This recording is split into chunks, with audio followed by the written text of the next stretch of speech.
एक बार की बात है, एक छोटे से गांव में एक गरीब किसान और उसकी पत्नी रहते थे। उनका जीवन बहुत साधारण था, पर उनके दिल बहुत बड़े थे। बस एक बात उन्हें सालों से खलती थी, उनके कोई संतान नहीं थी। एक दिन किसान की पत्नी खेत से सब्जियां लेकर आई। उनमें एक बड़ा सा बैंगन भी था। उसने बड़े प्यार से कहा, आज इस बैंगन की भुर्जी बनाऊंगी। वो बैंगन को बहुत स्नेह से काटने लगी, पर जैसे ही उसने बैंगन को बीच से काटा तो भीतर से एक नन्ही सी सुंदर लड़की निकल आई। दोनों पति पत्नी आश्चर्य से एक दूसरे को देखने लगे। किसान की पत्नी की आंखों में खुशी के आंसू आ गए। देखो जी, भगवान ने हमें बेटी दी है। किसान बोला, हम अपना पेट ही मुश्किल से पाल पाते हैं, इसे कैसे रखेंगे। पत्नी मुस्कुराई, हम जो खाते हैं वही इसे भी खिलाएंगे। बेटी के बिना घर अधूरा लगता था, अब तो हमारा घर पूरा हो गया। दोनों ने उस बच्ची का नाम रखा बैंगनती, क्योंकि वह बैंगन से निकली थी। बैंगनती दिन ब दिन बड़ी होती गई।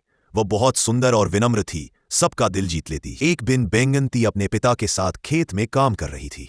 तभी वहां से उस राज्य का राजा गुजरा। उसने बैंगनती को देखा तो उसकी सुंदरता और सरलता पर मोहित हो गया।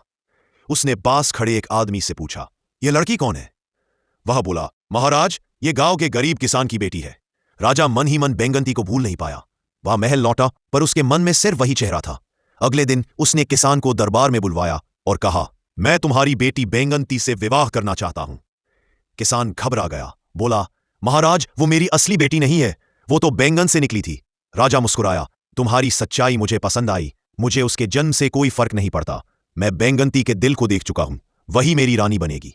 किसान और उसकी पत्नी की खुशी का ठिकाना न रहा। राजा ने धूमधाम से बैंगनती से विवाह किया और उसे अपनी रानी बनाकर महल ले गया। कहा जाता है कि बैंगनती ने अपने प्रेम, करुणा और बुद्धि से पूरे राज्य को सुखी बना दिया, और किसान व उसकी पत्नी की बाकी जिंदगी भी सुख शांति में बीती।